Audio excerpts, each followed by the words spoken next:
Yeah.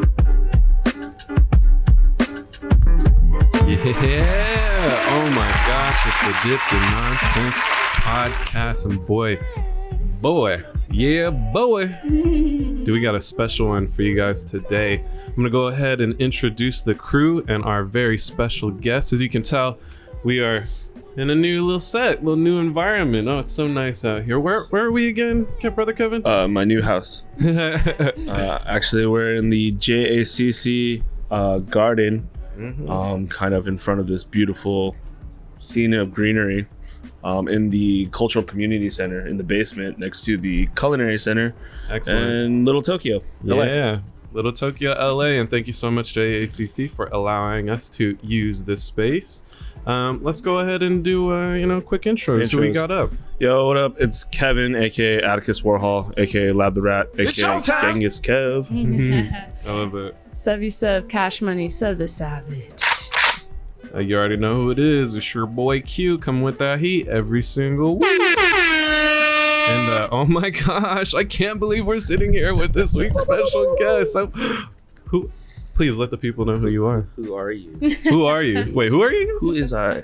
My name is Christopher Ono, Yeah. aka new one, Ono Delicious. Yeah, oh no, delicious. I like that. Chef Delicious. Chef Delicious, the Onokase. Man, Omakase. so we actually have a legit chef with us here today. This will be cooking. My main question, we're kind of just getting through all this holiday season stuff. What's on your holiday meal prep list? Are you doing any funky, crazy things? You doing any crazy dishes? Or are you more the classic, meat and potatoes type of guy? Well, Christmas used the smoker, so I broke out the smoker. Okay. Smoked some ribs. Made like a kind of like a David Chang-ish honey chili sauce. So I got one of my stocking stuffers was the Momofuku chili crisp. The honey one? Yeah, no, it was just the straight up. Sure. Yeah, but I mixed it with honey. Ooh. Little blended pineapple. Put that on the rib.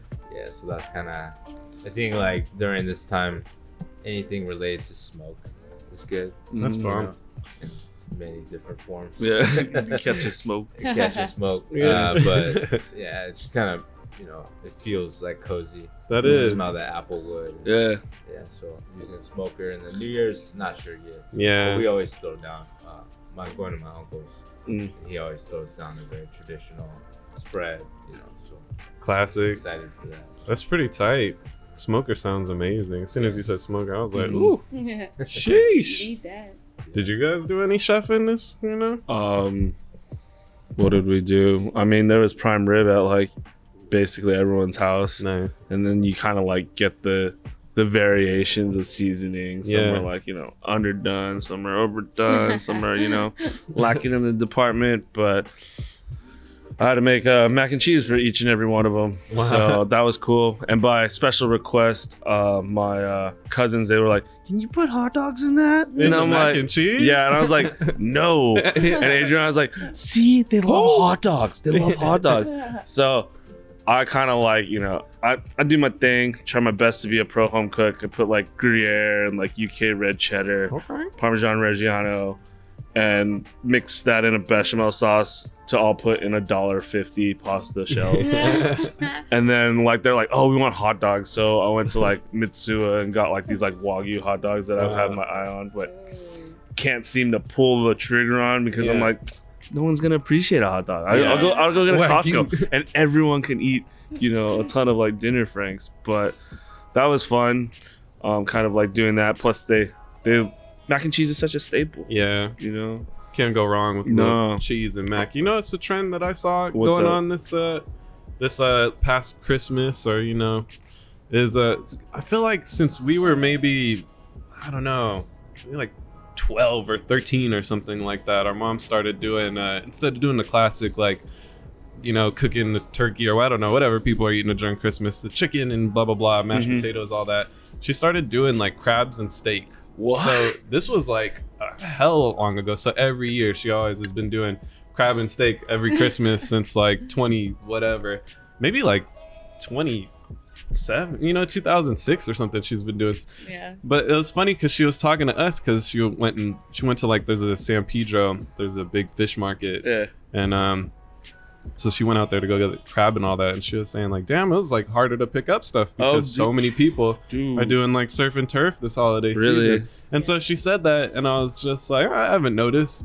But then as the Christmas day was going on, I was like, holy shit, it really was like, everyone was on tons of people from like all over, like okay. across the bay, up and down here. Everyone was doing surf and turf. I thought that was really interesting. I mean, that's I don't consider that like a staple of Christmas. You know? Maybe it's the marketing, like Japanese fried chicken. Yeah. You know, just like, hey, get your surf and turf going on this year. My first thought was like, damn, there's gonna be no more crab by time it's next holiday season. Yeah, if this is like a trend, man. like now it's gonna be competitive getting our meats. I mean, it's always like kind of like strap, but like, do you guys eat the crab miso? Of like like when you open up the crab, there's like. Chris, can you explain what crab miso is? Yeah, so crab miso is basically the innards of a crab. Yeah, so after you steam it or boil it, you have this very creamy, unctuous, like sea kind of flavor. A lot of cholesterol though. Yeah, that's the good stuff. Yeah, but it's delicious. Like the best thing to do with that, in my opinion, is take a little egg dashi, make a chawan mushi out of the head. Right, so then you kind of use that flavor in there. But some people just take it, put it over rice. Interesting. Make a crab rice bowl. So it's not the meaty part. It's kind of like the softness. So you open the head, and then what's like inside of there is basically crab miso. Interesting. Yeah. On top of rice. Some people don't like it because it's like pretty, like, is acrid the right word? It's like a strong fish. It's very strong because it could be. Yeah. But it's like, that's like high level, like crab expert deliciousness that you kind of like eat. And for people who are like, oh, I just want the crab cakes, it's definitely not the same. Like, right? I mean, it's like like I knew a person that would only eat shrimp heads. Yeah, like they wouldn't eat the tail. Similar, and very similar in not the tail. Shrimp heads are intense. One of my exes really loved this shrimp head. She was like, "You ain't eating a shrimp head." She was like, "I'll take them," and then you just see her like I was just like hardcore. No, that's fun though, man. You know what? The reason why we bring up talking all this, holiday cooking, all this holiday food, is because Chris is a chef. Can you tell us a little bit more about what you do and why we're even at this area within the JACC? Yeah, so this area is actually really what kind of drew me into this position I'm in now, which is chef in resident of the JACCC. So earlier this year, I accepted a position to basically consult and build out the kitchen space adjacent to this garden, and for me, like having a magical garden and gigantic, dining room, just made a lot of sense to be here.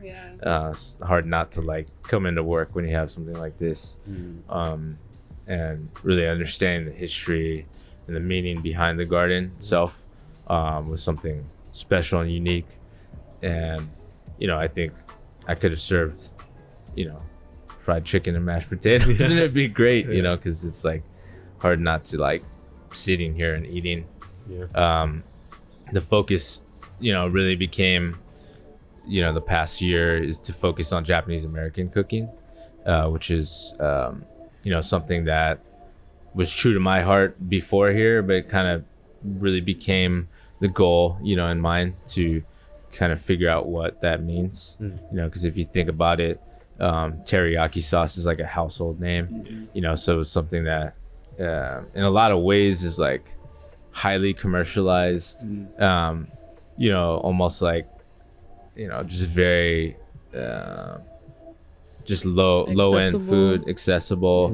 I was in Big Bear the other couple months ago, and there's teriyaki sauce everywhere. in Big Bear. Like you don't like Big Bear's a very American, like you don't really. Yeah. There's some couple Chinese restaurants, but teriyaki sauce you could probably find in the middle of the United States, in the mountains at a crazy high elevation. It's just such a accessible thing, but really understanding like why it became like that and why Japanese American food isn't like a thing is kind of the question that I kind of had to ask myself, and also the community around me.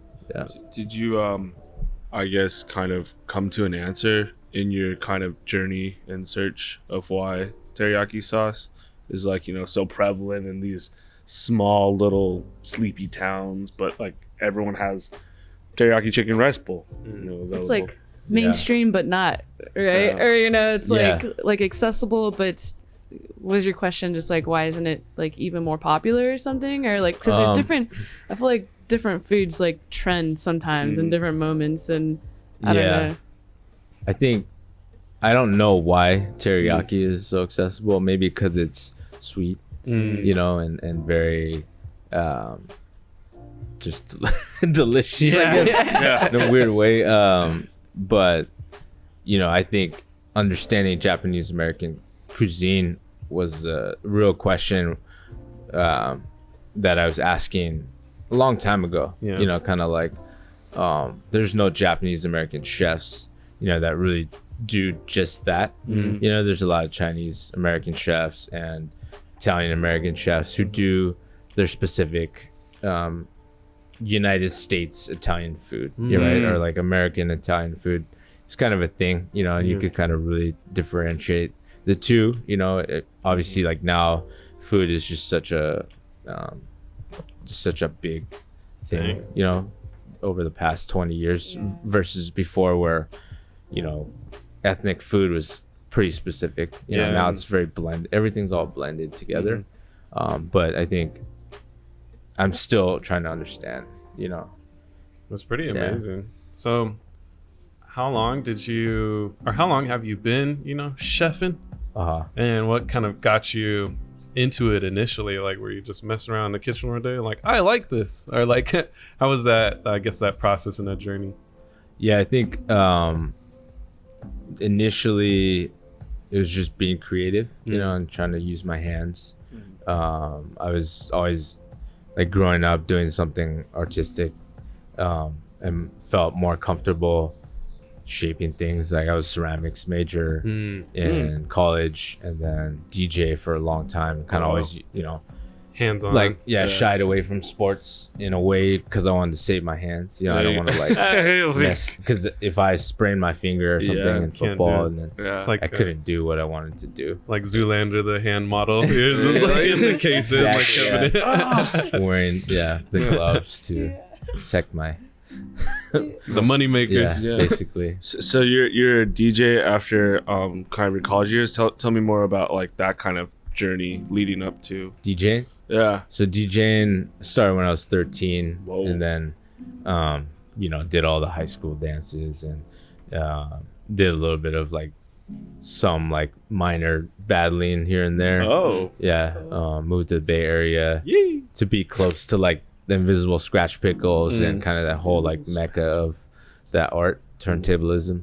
And really kind of made a choice at one point, like, because there was a point where I was interested in cooking and I was still DJing. DJing took a lot of time. It's different. That was also a different era of like where you actually had, mobile DJing like required taking hundreds of pounds of records everywhere. So it was like it was pretty like physical, kind of different. Yeah. Now it's like you just laptop. You just plug it in. Like, you're like, I'm not even playing this. I'm you're just kind of like pressing buttons.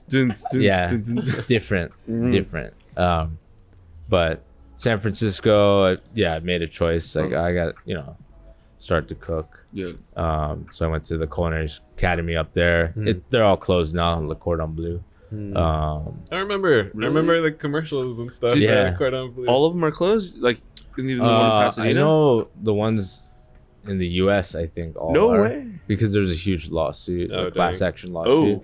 In their like contract was like they're gonna help us I find see. jobs. Got it. They really didn't. I So, see. and you know, Yeah. the restaurant industry in the night, like, cause let's see, I started early 2000s, but you know, you get paid $7.50 or you know, it was like $6 or something, and you know, we had large tuition that we had to pay off, Yeah. like making like $7.50 an hour. It's like many years, and I don't think they're really honest with how it is, you know, the restaurant industry, and it still is pretty tough. I think it's better, you know, because it's a lot of people have fought to create a better culture and a better, you know, structure for people to work in. Previously, it was pretty hard. You know, it was different. It's something that no one wanted to do. Yeah. You know, and then like little by little, as the Food Network started ramping up, and Iron Chef and all these, you know, Top Chef really probably was one of the biggest ones that everyone's like, I want to be a chef now. Yeah. Like, you know, That's amazing. you know, just like cook and make a ton of money and all this stuff like right away. And it's like, it doesn't work like that. Really. I mean, if you want to be successful in any field, you know, you start from the ground up. Yeah. Right? So that's really, So what was that experience like going to culinary school, and then what were kind of the initial steps after graduating or passing that particular point in your life? So culinary school was pretty general, you know, like you don't really learn skills. You kind of learn a lot of different things, whether it be hospitality Just management. one moment. Sorry about that. No Let worries. this plane pass. You just see it, just like it's like 300 feet above us. So not even.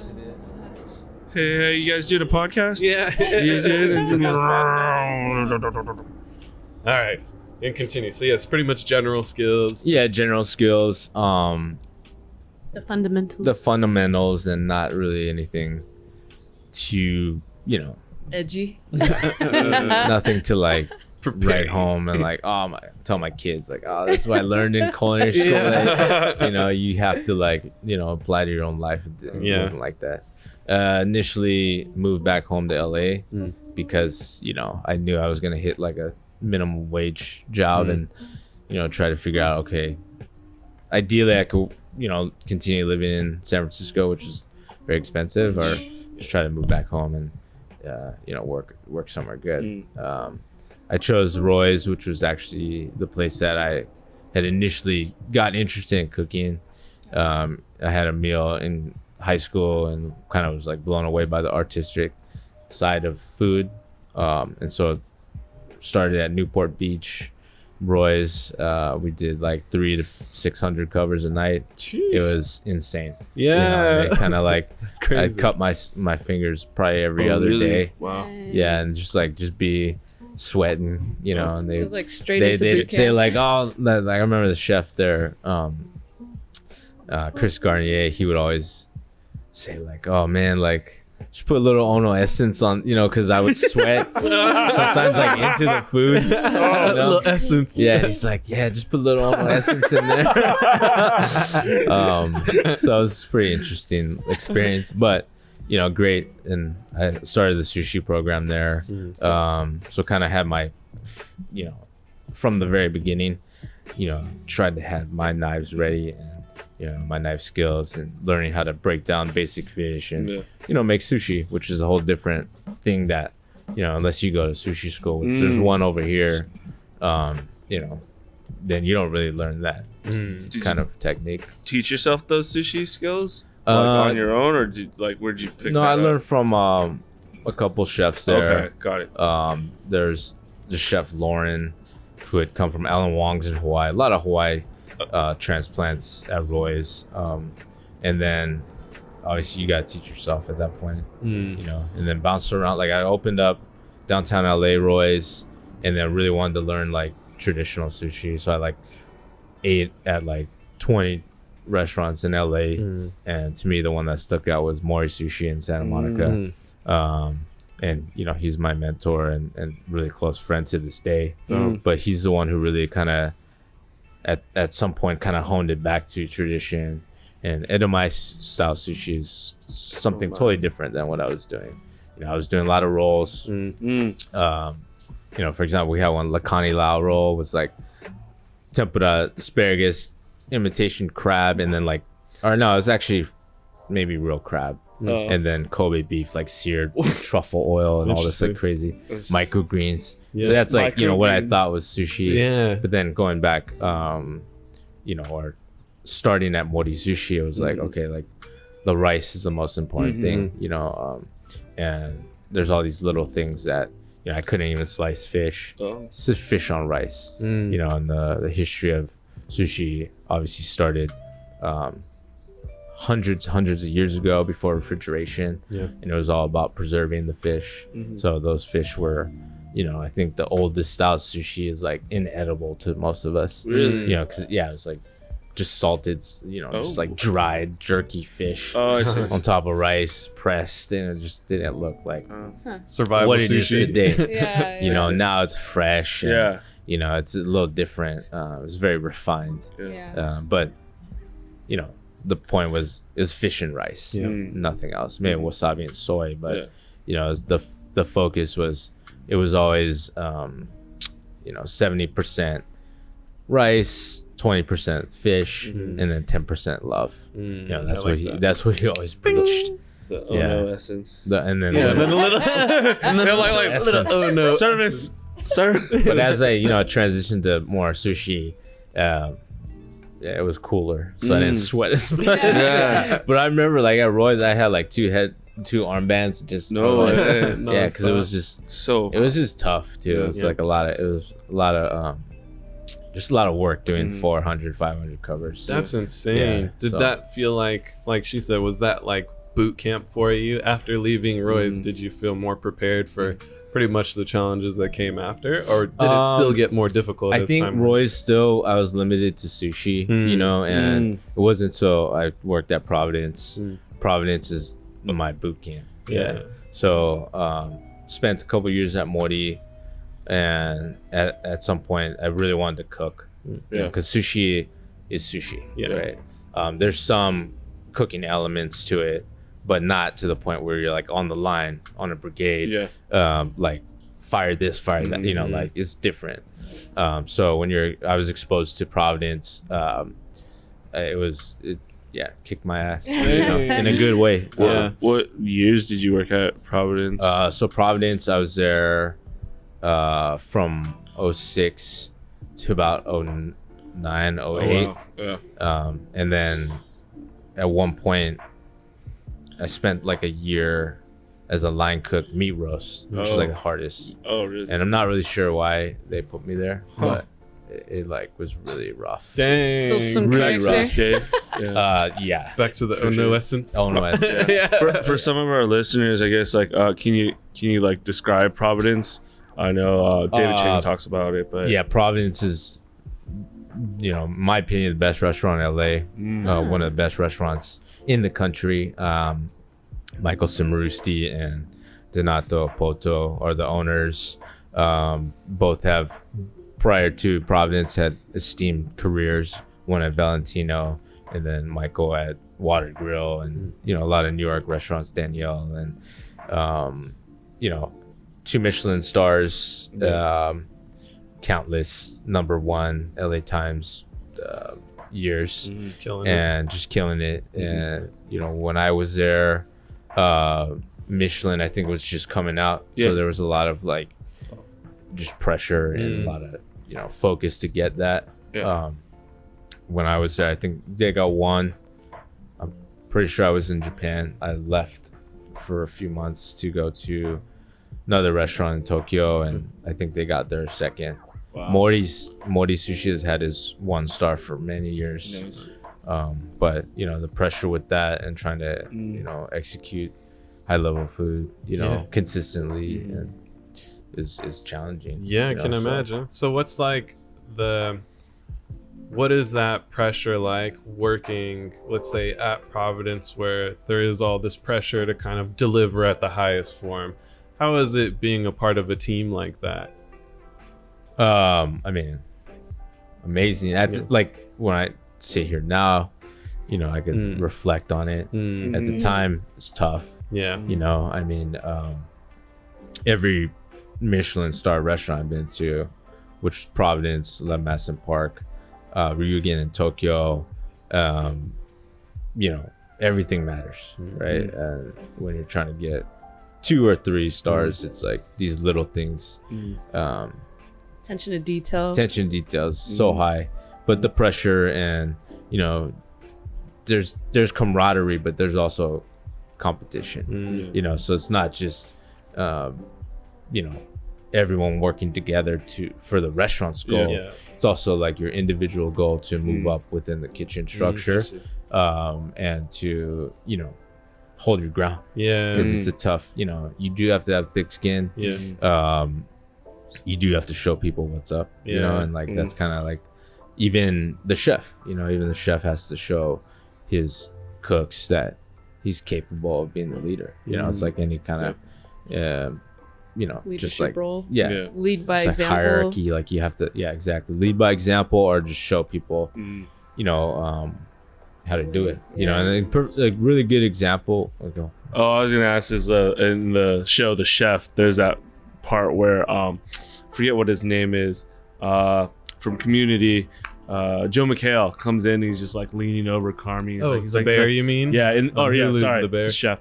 The chef in The Bear. He's basically hanging over him. He's like, you're not good enough for this, you're not cut out. And he's like, what's the count? And he's like trying to mess him up with all these numbers. I was just wondering how, like, because have you seen the show The Bear? Like how is that really on point with like how Definitely not as gentle as the way you said it. Okay. It's a little Much more more rough. Even more rough. But Okay. there's a couple types of chefs that I've experienced working with. There's the whisperers, that whisper that like you're nothing, like you have to move faster and like you're not doing it. But then there's the yellers who are like really intense yelling, and it just depends on what day it is. So that's just always like that's been the culture, and it's kind of changing now. It is, there's a lot of just in general, the whole world is changing. People are caring more. Caring more about people, Mental health. being more sensitive to all types of things. Whether it's gender or your sexual orientation and such, and ethnic background. But I think there's ways to get 3 stars without having that kind of culture. I think there's a lot of restaurants that do achieve that, without it being harassment or just like a toxic environment. But there is a need for also discipline and things that kind of will push you to do better. For sure. So there's always going to be some of that kind of harsh influence to do something you don't want to do. I guess I don't know. Were there ever, either working at Providence or your experiences afterwards, were there ever points where it was so difficult where you're just like totally overwhelmed, like I can't fucking do this, or like what am I? You just break down, like or has it always been like this is just what I'm doing all the time? All the time. So how do you get yourself back from that then, when you have those moments? Like, tell us about that. That's I'm trying to think, like, I mean, there's always been little goals, and if you focus on the food, the food will always kind of steer you in the right direction. I think for me, the challenges of being away from your family and friends, working long hours, getting yelled at and kind of not being successful or like failing a lot, is part of the process. And for me, I've always embodied, and this is something that Hansei that we're doing right now, this pop-up here, was very significant. The name, self-reflection, and usually Japanese people do at the end of the year. Sometimes like if they get in trouble, it's like Hansei, and you kind of like look and like learn from the mistake. But as a young cook, I always wrote notes because I would kind of forget it. But I would always, at the end of the day, write all my mistakes. Oh, nice. That's good. And then so that I didn't do it again. But it's kind of one of those things where the food is, and the guest, is the most important thing. And if you take yourself away from that, then that's when you get really kind of lost, you know. But we're serving, ultimately, like you're cooking food and you're serving it to a guest, and you know that guest either, I mean, most times they'll appreciate it, you know, no matter what it is, but either they like it or they don't. And you make sure that they feel comfortable. You give them water, beverage, you know, it's like a full experience. The experience of hospitality, you know. So always coming back to that, and I remind, you know, my cooks, and I remind myself that too. Sometimes you step out in the dining room and you see like there's people here, you know. It's not just like a metal box and we're just like doing all this destructive stuff, you know. It's like you know, we're creating an experience and we're providing love, you know, and like, you know, food nourishment to people. What is the main kind of like director at 11 Madison Park who has the unreasonable hospitality? I think he was saying that it's like hospitality is. So I let this thing pass. What's that guy's name? Will Guidera. Yeah, he was the owner. Like they split now. Oh, okay. In yeah. his book, he was describing, he's like, hospitality is kind of like, it's like one of the most selfish things, because you basically get gratification from like serving someone else. You know, it's kind of like, in a way, it's like, I love to like make someone else feel really great. So in a way, it's like, how can I give the best service? How can I think of the details? How can I do this? And it's kind of like the layers of it. And describing, he's like, well, I'm gonna be unreasonably hospitality, you know, like hospitable, where he's like going above and beyond. And ultimately that's what kind of got EMP was like two Michelin stars, 2 to 3. Well, yeah, EMP jumped from 1 to 3, so they never got 2. Oh, okay. He just excelled. Well, in the book that he wrote, Unreasonable Hospitality, he was talking about how they were invited to like a thing where it's like the top 50 restaurants in the world, and they were 50th, and it was embarrassing. And they were like, no, like we're gonna go drink some bourbon and figure this out. And that's kind of like what you're kind of like touching on, just like that change, reflecting. And and you know, 11 Madison Park, so I started there in 2009 and left 2013. But during that time that team was different. Like that was a different culture, you know, different, you know, New York restaurants in general too, like have a different, just structure. Like they're just bigger. They have the ability to, you know, really close down and like have these team oriented meetings.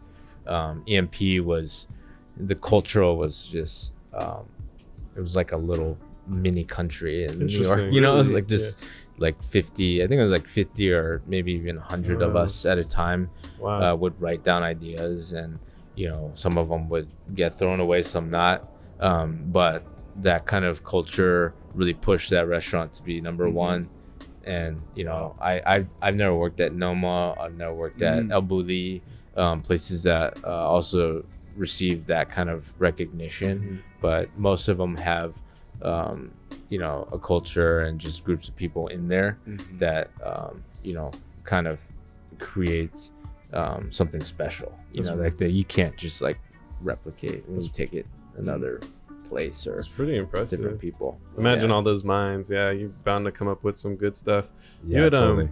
Briefly mentioned Hansei. Do you want to talk about kind of what you got going on here and what you're developing here? So yeah, Hansei is a pop-up. It's been running since August, so it's about 4 or 5 months old now, and it really started from this garden. You know, I think coming down into the space and seeing just the history and the story. This garden, you can't see it from here, but it is a waterfall, and the waterfall at the top of the garden represents our first generation of Japanese Americans who have, you know, really had a rough time. You know, waterfall is rocky and stressful, and it's going in the same direction, but you know, to get there, it's very challenging. And the second generation, Nisei, you know, had a similar struggle, but a little bit, you know, less crazy. And then the third and fourth are down here, and it's very calm, you know, and you know, they don't have to, everything's kind of been done for them in a way. And for me coming here, I'm a cook, so for me, what I could provide this center was, my abilities to cook food, to tell a story within the food, and really from a personal, reflection, of my career and kind of what does it mean to cook Japanese American food, and kind of it was very clear once I started to cook these dishes that we serve at Hansei and cook the dishes that I was serving some of our private guests and some of our other events that we do here, that I didn't have to question it as much. My background, a lot of French, American, Italian, sushi, Japanese, fusion places as well. But this to me, was kind of like the calling. Like, all right, you're at the JACCC, with this garden that represents, your heritage and your culture. So now it's time to just, cook my food, and try to understand Japanese American cooking. That's amazing. Yeah. That's really cool. So what about sorry. Oh no, I was just gonna say you gotta love that type of clarity when you feel like something's like calling you that way, or just seems like the right, like where you need to be, the path you need to take. Yeah, it's been been cooking for 20 years, but Hansei really kind of gave me the direction to take it just one way. Hansei itself is a multi-course experience. Starts from the garden, and then it ventures on during summer in the patio. We pushed it back into the dining room for winter, but there's a few spaces, and then we have this beautiful counter space that we serve some of our main courses. But again, it's all about kind of telling a story, and I think that story, like a lot of stories this during the pandemic, have to be told. And I think that's really what pushed a lot of us chefs to really kind of go that direction, be who we are, and say what we want to say. Excellent. Yeah. So with that, are you like do you see more like chefs or more people just like being more vulnerable and like doing more content related things, like because they know that that story needs to be shared, and that's really cool. Yeah. Thanks for being here with us. Yeah. Thanks for coming and Of course. So what are some of the maybe dishes or cuisines, or I guess the food focus of Hansei? So the food focus, I think, is always really the product, and I think for me, I go to the farmer's market sometimes twice a week, but definitely every Wednesday at Santa Monica. And that's not necessarily Japanese American, but I do feel like there's some Japanese American farms that really have, created a amazing, bounty of produce in California. But I think using products first and then treating it, seasoning it a certain way, that's really what makes my job kind of easy, so that's the initial, step to creating great food or a great dining experience. When I don't go to the market, I just order it from wherever, like it could come from a really good food, produce purveyor, but I still don't feel comfortable like that is the best. I handpick everything, mainly just because the connection to the farmers, but also just I could just feel it and see it. I kind of know what I'm serving. I'll be honest to the guests. And as far as the progression of the meal, that takes time. That's kind of something that with experience, you kind of know what you need to serve first and what you need to serve last. There's a whole what is that called, progression to a meal that fine dining chefs kind of understand, because they'll be serving food in small little bites. That's what we do here, and those bites, you can't start out with like a heavy bite. Always have to be somewhat lighter. And in this case it's pretty cold still, so we start with a warm soup. Nice. For example, that soup is fire. Oh my gosh. Wait, like my shout outs to Sam and Lydia from Steep, but they were talking that up after the meal because we were comparing notes. Yeah. That's what you do. But it was like a crudité of like vegetables, Mm-hmm. and then like what was we arrived late, so we didn't. No one told the dipping sauce. Yeah, so the sauce is a bagna cauda, but it's vegan. Yeah, bagna cauda is typically anchovy, Okay. olive oil. Oh, It's like a fondue. Like I'm Interesting. trying to think where you'd be able to find it. Alimento used to do a really good one, and they'd have like it was warm though. Okay. And it's like garlic, Mhm. anchovies, parsley, olive oil. And it's all like cooked down. You just blend it to create this like really savory and like just. But what we do is we use Meyer lemon, garlic, and miso, olive oil. So it's vegan. That tends to just kind of be the better direction that I take food. Yeah. A lot of times is I try to make it vegan or Yeah. dairy free and gluten free. Especially because anchovies such a It's such strong. it is a Got different strong. it's a different flavor.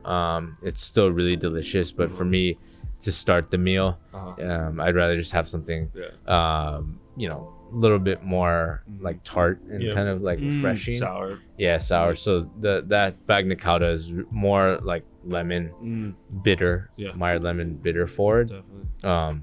And then the soup was curry kabocha, Yeah. a little fried buckwheat. Fried buckwheat. but yeah, that I'll was- get the top. Yeah. Because like when you to paint the picture is like I think we had like a 6 o'clock reservation. It's cold outside, LA before this weird heat wave. But you come in, you eat the bagna cauda, you get like that nice crunch feel, and then they come. I was like, oh, I didn't order tea, but it's like, oh no, it's just like curry soup, and then that just like warms your soul. Set You you up know. just nice. Yeah, Give it's you a like little hug. curry feeds, it's a Japanese American curry soup for the soul. Yeah. You Yeah. kind of get that, and then it's also kind of cool because like the cup is warm too. So then that just kind of like it warms up the conversation. It warms up like the people who are kind of entering the space, and then honestly after that I felt invigorated. So I'm like, all right, let's eat. Get me some balls of sake. Let's go. Yeah. And then you kind of like walked us through like I think what was the next couple? Oh, you're like the oysters. Yeah, very playful. A lot of things are really presentation first, especially when you're overlooking a garden like this. It's hard to just have like white china and like silverware. You kind of have to dress it up. The driftwood oysters on a driftwood was like kind of idea that I initially had, just looking at the river and our little stream here, to kind of pull something out of the water and like serve it to a guest. Was like the thought behind it. And then using a lot of our plants we forage and kind of use it more for table presentation or plate present, not necessarily eating it, but it helps really the aesthetic of like kind of a natural bringing the garden to you kind of feel. But yeah, oysters followed by a vegetable zensai set, which is a traditional Japanese offering, which really invigorates the season, right? So that's kind of like, this is the season that you're in. So we serve turnip, kumquat in a window. Oh yeah, It's that was kumquat. nice. In the spoon. Yeah, in the That was spoon. very cool. We basically use sparkling sake and simple syrup and cook the kumquat in it, and then we use gelatin and set it so it creates like a little perfect cube. And that's kind of like a wow, dishes sometimes need like kind of like a wow factor. So that's kind of works. Yeah, a little panache. But also like palate cleansing in a way. But it is kumquat, citrus season in winter. Yeah, and it just kind of sets the tone. But yeah, all those appetizers have meaning. The cornflake crusted bonbons and the cornflake crusted chicken with caviar. Those are a very memorable dish from my childhood, which was my mom crusting chicken wings and cornflakes. This is a pretty American thing, but she would douse it in teriyaki sauce, and we'd serve it with dried ramen noodle salad and cabbage, That like nice sesame oil. I really do love So like good. the ode to like your mother's cooking in it, Yeah. and kind of like how you incorporating that in your current like build. Yeah. Definitely. Excellent, man. That sounds so delicious. All talking about this food and whatnot. So like when it comes to the creation of the dishes, correct? Yes. How is that process for you? Before the pod, you had mentioned, there's something you had made a twist on the California roll. So before we get to the California roll, because I'd love to hear more about that. Yeah, what is your process, I guess, when it comes to approaching the creation of new dishes? Yeah. So again, the market drives that. I think also the season. Of course, you don't want to eat like pot roast in summer. You'd rather eat like some kind of grilled meat or something lighter, right? So like the season, being in tune, and that's why I go to the market, because then I can kind of see what's going on. If you go there in the middle of season, sometimes it's really kind of like bare or like it's not as like. But if you go now, like fall and like early winter stuff is like there. So there's a lot of citrus, and there's still a lot of squash and pumpkins, apples and things that kind of are still like later fall. But then winter, typically you think of winter as a stark. Like when I was living in New York, I was like, man, there's nothing here. It's cold. And there's like root vegetables and sunchokes and kind of things that are like grown in the ground. But here we have citrus, so citrus season is winter. So that's where you're kind of focusing a lot of the food around. And then as far as creation of dishes, California roll came from, something that I had thought of a long time ago. Oh man, like when I'm thinking of Japanese American food, first thing I think of is California rolls, teriyaki, probably some kind of sushi, like dragon roll and like things that are kind of like very American style sushi. And so that's kind of where these other dishes that I pulled up, like cornflake crust, that's more like a little bit more at your house, or like very traditional Japanese American food is potlucks, and like at community centers you'd see like cornflake crusted things like tamale pie, baked spaghetti, a lot of mixed mosh of food that Japanese Americans try to adopt and make it their own.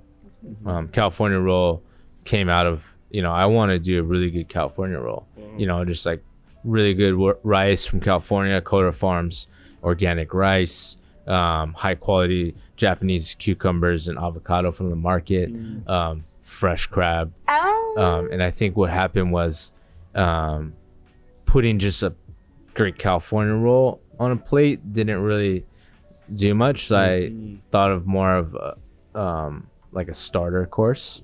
And so that's why it's really like a appetizer hors d'oeuvre in a way. There is some tricks to it as far as the layering of it. So what I do is crispy nori, Dungeness crab, layered on top of a thin slice of cucumber. So it kind of like stabilizes it. It's not just a bunch of stuff. And then I use the crystallized soy as an adherent to some of the veg and the sea urchin, so it doesn't slip off. I've kind of got it now where it's very stable, and I'll have like maybe one out of 100 that'll fall over or like fall apart. And I also started to like temper it a little bit, so I pull it out. So what I do is I build it a couple hours before service, put it in the fridge. Now because I experienced another restaurant tasting menu that I know preset stuff, and like it was too cold, so it felt like it was pre. So that so now I temper it, to get it to room temp, so that it loses the chill. Got it. And then I'll put grind fresh wasabi, and then top it with sesame and soy. But that's like become really my signature dish. It's highly published. I mean, I didn't really expect it to be like that. I expected some of the other dishes maybe to be a little more successful in a way. But that dish in itself has a great story. It has a lot of significant meaning for me. it's crab, sea urchin, and on top of a crispy rice, a nori chip. Like that's, you can't really hate it. So it's a really, really solid dish That's that's bomb. come out of there. And that I think potentially it could be too that even for a lot of Americans and Californians especially who are afraid of eating just like classic sushi with just like the raw fish and the rice, even if they are a little opposed to just classic sushi, they're open to California rolls, or everyone kind of has like an experience where they've kind of have touched that. So probably the new spin on that is like why everyone's like, wow. Yeah, everyone's had a California roll. Yeah. Like everyone's had teriyaki sauce. Yeah. And those are the two things that everyone's kind of had. Yeah. That's like really Japanese American. Yeah. So it is common. That's awesome. Yeah. They're like the entry ways to like, exploring much more complex kind of like foods and stuff like that. Because California roll is the base for all those like dragon rolls and all those other things, right? Yeah. And then teriyaki is like, usually like you can get it at Wawa Grill and all these other things. So when people are interested in that, it allows you that kind of vehicle to show them, like raw uni or like, fresh actual wasabi. Yeah. Kind of Gateway. branch that. Okay, yeah. And then when you take something that's so like the foundation of food and like flip it on its head and kind of make it new, that's exciting. I don't know if you've seen have you seen Glass Onion yet? Yeah. Like the disruptors. Yeah, You take something and you break it and you make something new. That's kind of like what he did with the California roll, because no one's touched that in how long, but it's like a staple of food that you're like, oh well, I'm gonna do this. And it's like, what? But then when you like well, when I eat the first bite, like I close my eyes and like just like well, you shut like, down for a moment. No, I close my Take eyes it to in. like sense all the tastes, like how it reminds me of a California roll, and then like it definitely replicates that, and then you're like, and then I obviously when you look at it, it's beautifully stacked and everything, but like it just gives you that ratatouille moment, where you're like, oh, like Tasting the flavors Yeah. floating around your head. Like, and I think that's good for people who are interested in Hansei, is knowing that like something is familiar to them. Yeah. And then it branches out into the other kind of things that are also on your menu, right? Yeah. So I've got two questions for you. What are, I guess, your goals with the space and what you're doing here? Or do you have like a main goal for what you'd like to achieve with what you're currently doing? And my second question would be, is there anything that you're kind of really excited about, whether it be with your project here or just in general?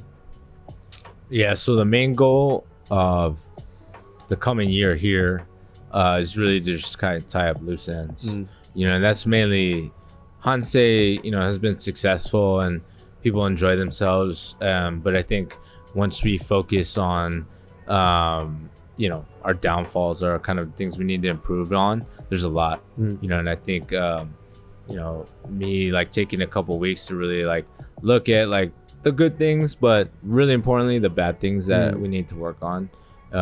Aesthetic, the flow, the service, whether it's cold or hot, we kind of realize some of these things that, we didn't know before. When it got cold all of a sudden, we were kind of like, oh, what should we do? Push it back a little bit, the patio. And then it's all the way back in the room now because it's really uncomfortable for our guests. There's certain things that like napkins, we didn't have enough, so we kind of like we're using paper napkins at one point, which, feels kind of cheap. And, people were, opposed to that.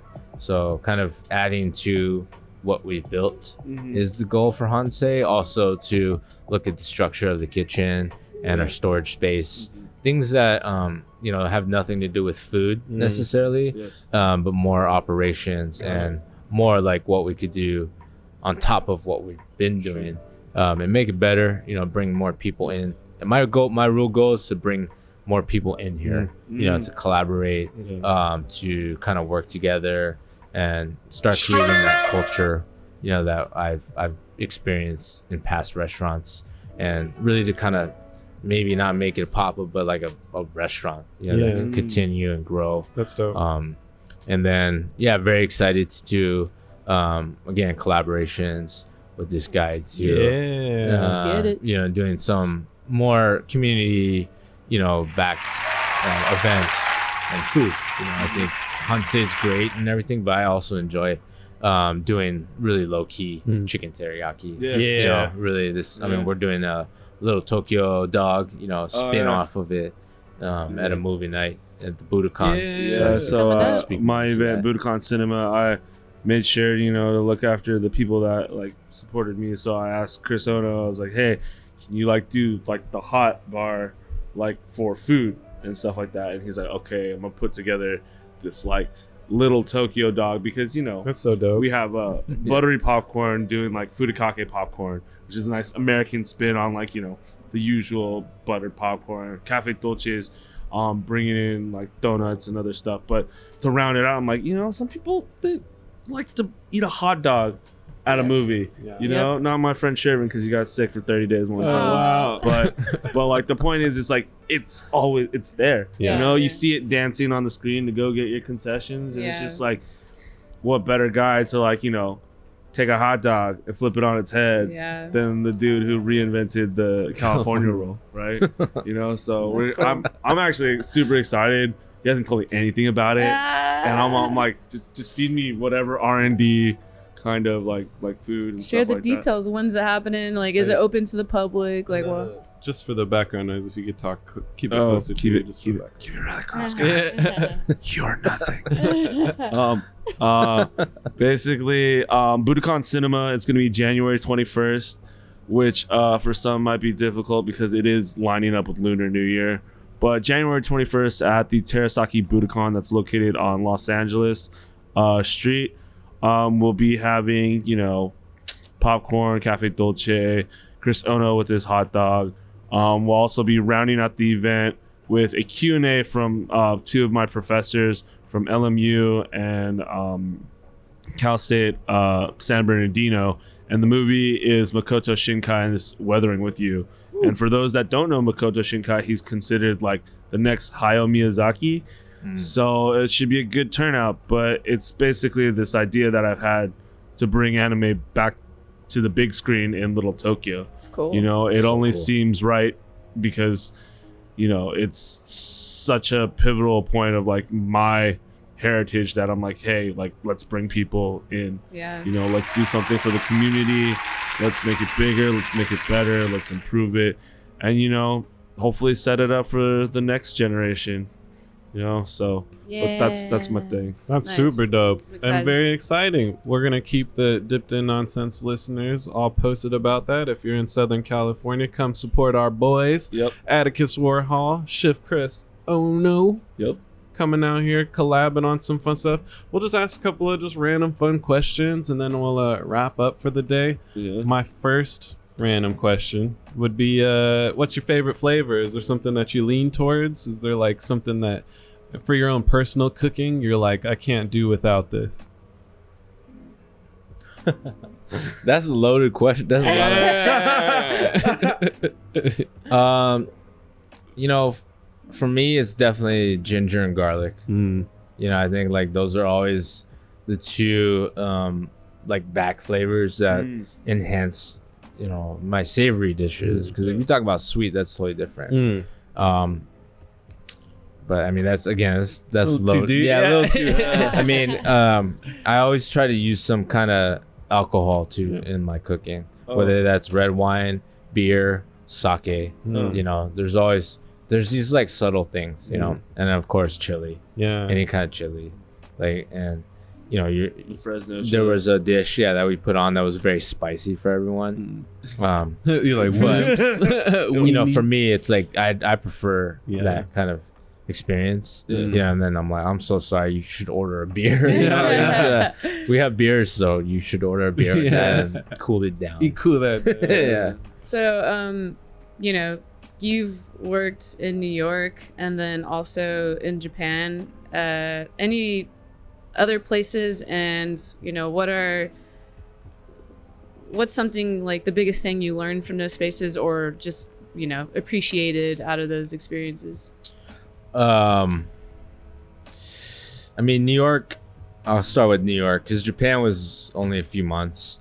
New York is just a city on crack. Like it's just like the speed, the competitive edge there. Yeah. You just walk faster, do things, talk faster. You say what you really mean. I think that helped me to kind of just be a little bit more intentional, and like the competitive drive there was, another level. Like I remember we come to work and like just be waiting to get in so we could run and get the cutting board and the pan that we needed to perform at a high level. But yeah, just I think being around that kind of energy and that kind of talent push you in a certain way. Japan, I mean, that's just something else that I can't really describe. The focus on the product, from the top to bottom. You don't think of, there's no organic and non-organic, and this happens in so many countries, even like third world countries. Like they don't have organic, everything's organic. So it's like we're unfortunately the US is like a very big business, industrial mind, commercialized products. So we deal with this, this illusion of what's good and what's bad. But Japan, for sure, the food was impeccable. Like everything that you see there is like just amazing. I think getting a perspective, for me, the most important thing I took out of my experience there was knowing that there are amateur cooks there. And I thought going there that there was just all going to be a bunch of like crazy, just crazy, like, Chef Morimoto's everywhere, like just like ninja chefs, but it wasn't like that.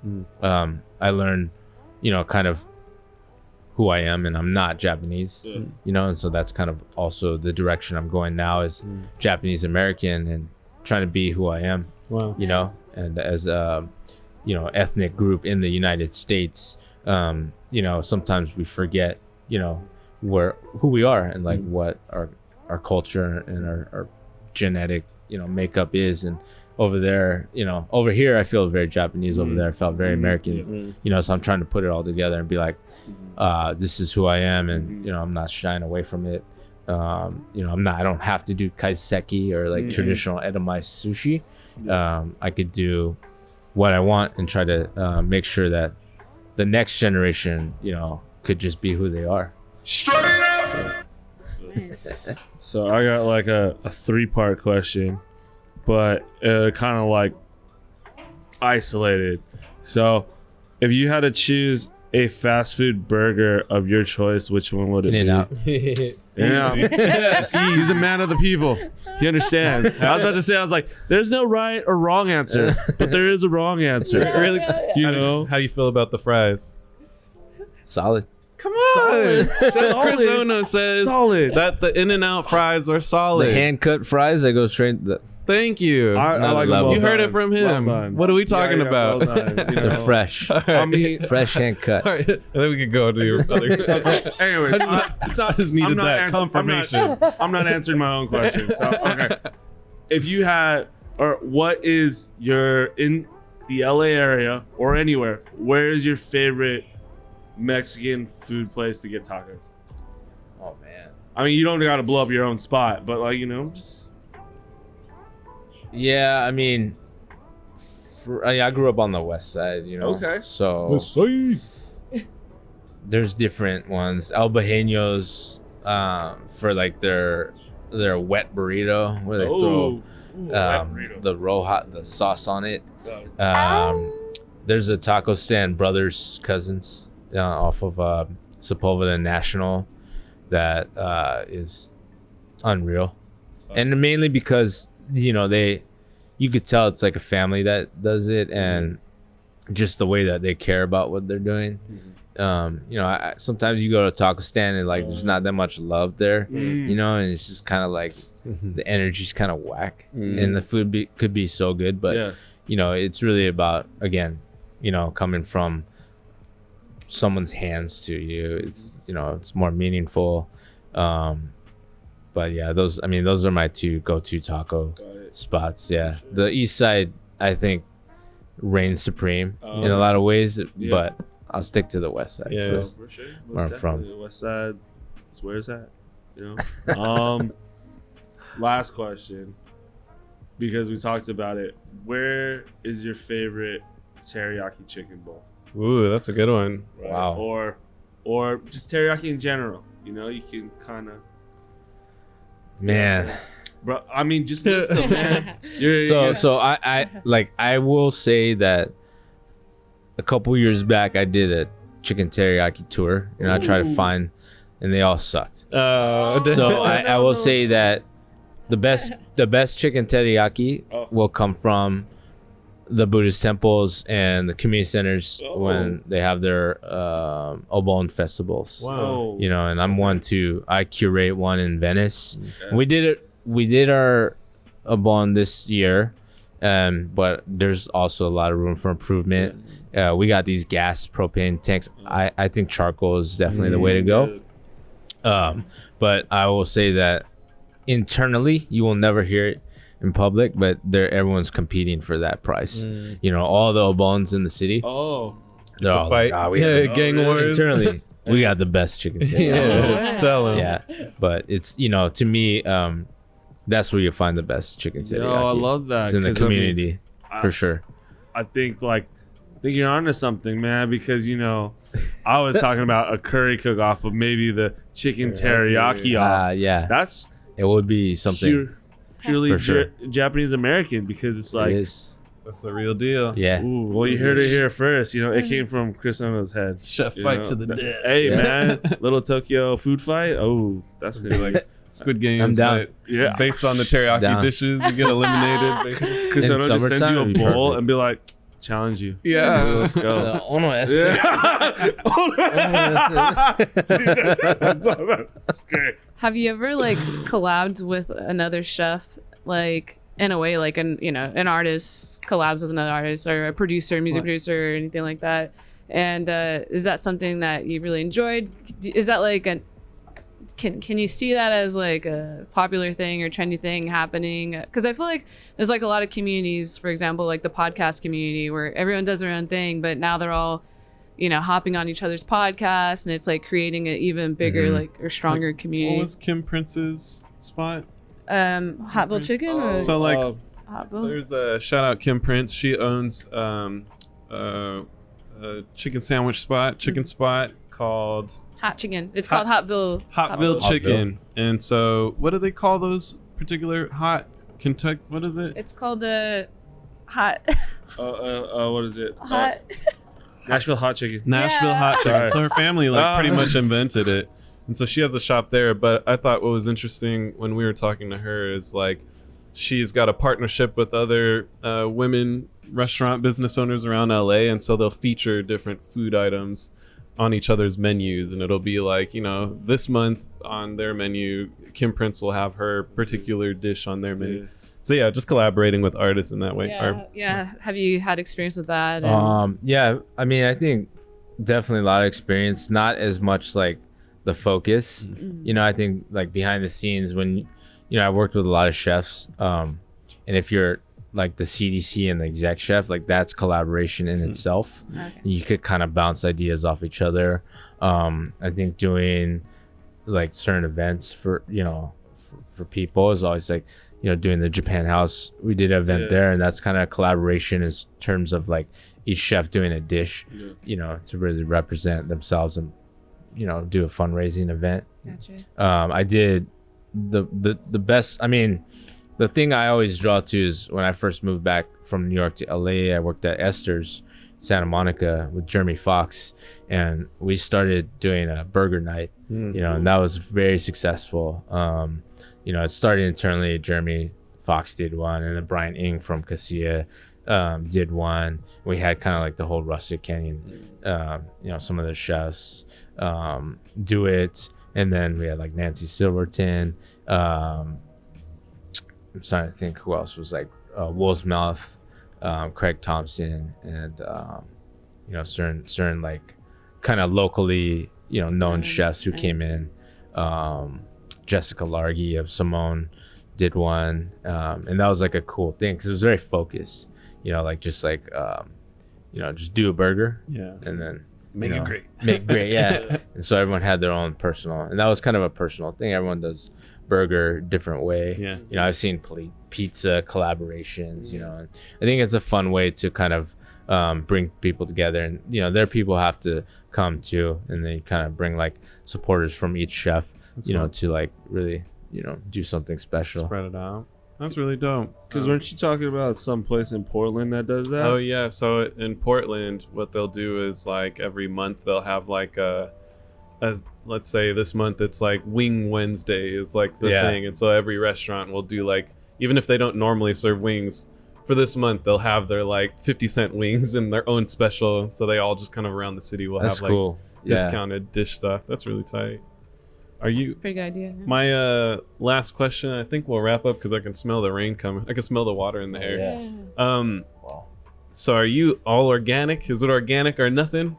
As much as you can be? Or does it... Yeah, as much as I can be. Because even farms will say that they're not 100% organic. I think it's like responsible farming. But I will say I'm 100% like I'll go for the product. Like I look at the product first, whether it's meat or fish or vegetables and fruit. That to me is like, if I don't do that, then I don't feel right. If I don't feel right, it's not gonna be good. Well, So no, organic is a tough word to throw around, because like organic flour and sugar, I'm not, but I will still be responsible, in terms of like making sure that whatever I put on the plate, I've looked at it, and felt good about like, okay, we'll serve this to our guests, because it's like, my mom comes in here a lot too, so I'm feeding my mom, so I'm not gonna, feed my mom something that,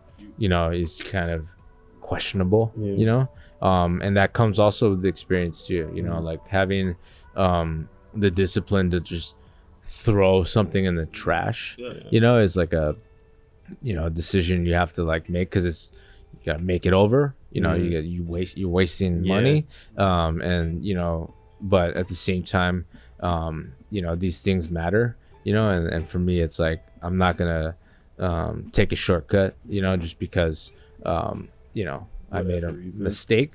I'm gonna own the mistake and try to fix it in the moment.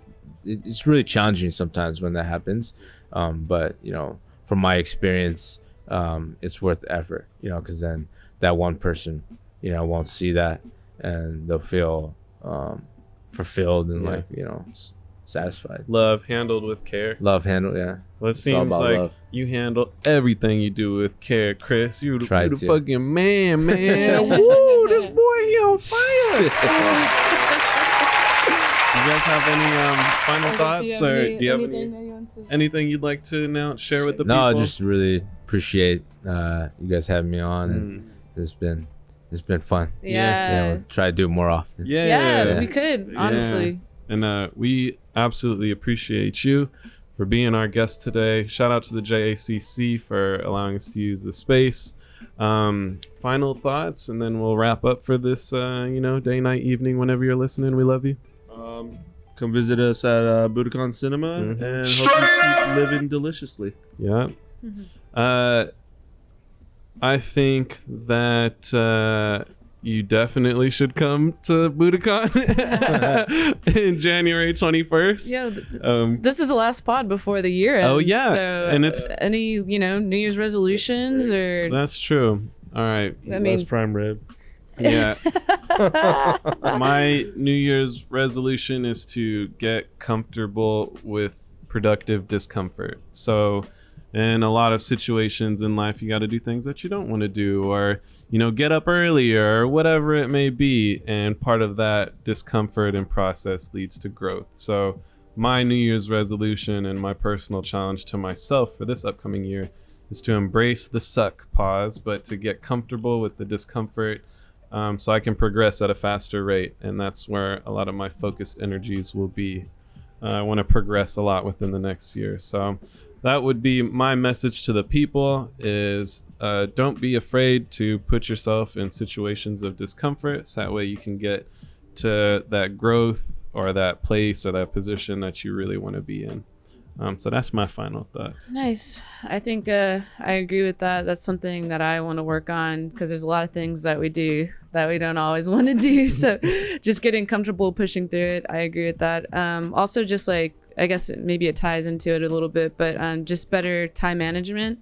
I realize that, there's a lot that we want to get done. And, there's just like some bad habits of like after, 6 or 7, just like putting it, turn on TV or something like that. So just like, not doing that, like I think it's fine to relax and everything. So just, I don't know, just adjusting my schedule, kind of pushing myself more, get that discipline. And, every time I like come to something and I know that it's the best thing for me to do, even if I don't want to do it, I just do it now. Cause I'll definitely build up the worry or that overwhelming feeling when you just continue to like, I'm pushing it off, and then it just adds this weight of like, fuck, I got a lot to do.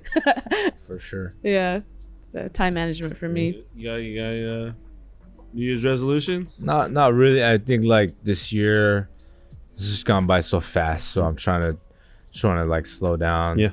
Be in the present, just be more in the present, slow down, check off a lot of boxes, but at the same time kind of just appreciate it, because I think now we're out of COVID and it's really cool to see a lot of different things that came out of the past couple of years. And let's just celebrate being in the moment. Absolutely. Really oh my gosh, guys, this is an incredible episode. Thank you guys so much for supporting us, listening to us through this year. We would be nothing without y'all. We love you all. Thank you so much. I hope you guys have a wonderful start to the 2023, and we'll see y'all next year. It's been the Dipped in Nonsense podcast. We'll catch you crazy kids next time. That's when the blessings come in.